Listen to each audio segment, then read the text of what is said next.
సంవత్సరాల తరబడి ఎన్ని మందులు వాడినా మీ మోకాల నొప్పులు తగ్గట్లేదా? ప్రాణ పెయిన్ క్లినిక్ లో అత్యాధునిక చికిత్స. వైసీపీ ఎమ్మెల్సీ వీడియో లీక్ పై రంపచోడవరం ఎమ్మెల్యే ఆగ్రహం వ్యక్తం చేశారు.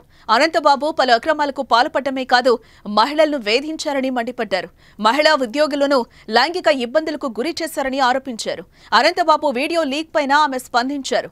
అడ్డంగా దొరికిపోయి మార్ఫింగ్ వీడియో అంటూ బుకాయిస్తున్నారని ఎద్దేవా చేశారు. అనంతబాబు ఎలాంటి వ్యక్తో ఏజెన్సీలో అందరికీ తెలుసునన్నారు.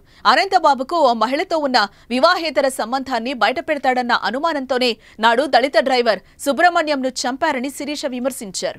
మీడియాలో హల్చల్ చేస్తున్న విషయం ఏంటంటే ఎమ్మెల్సీ అనంతబాబు ఒక న్యూడ్ వీడియో బయటికి రావడం.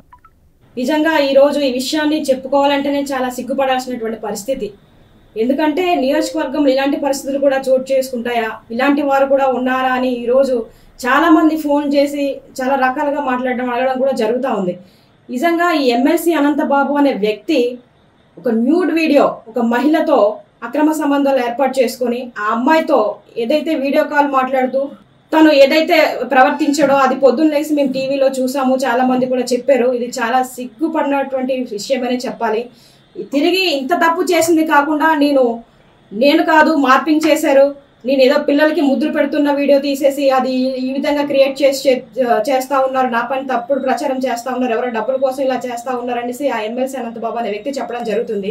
దాంట్లో అసలు నమ్మశక్యమైన విషయం ఏదైనా ఉందా? టీవీలో మనం చూసాము, అతని మెడపై ఉన్న చైను, అతను వాడుతున్నటువంటి చేయికి వేసుకున్న ఉంగరాలు సేమ్ వీడియోలో ఏవైతే ఉన్నాయో అక్కడ ప్రజెంట్ ఇప్పుడు ఆయన వేసుకుని తిరుగుతూ ఉన్నాడు.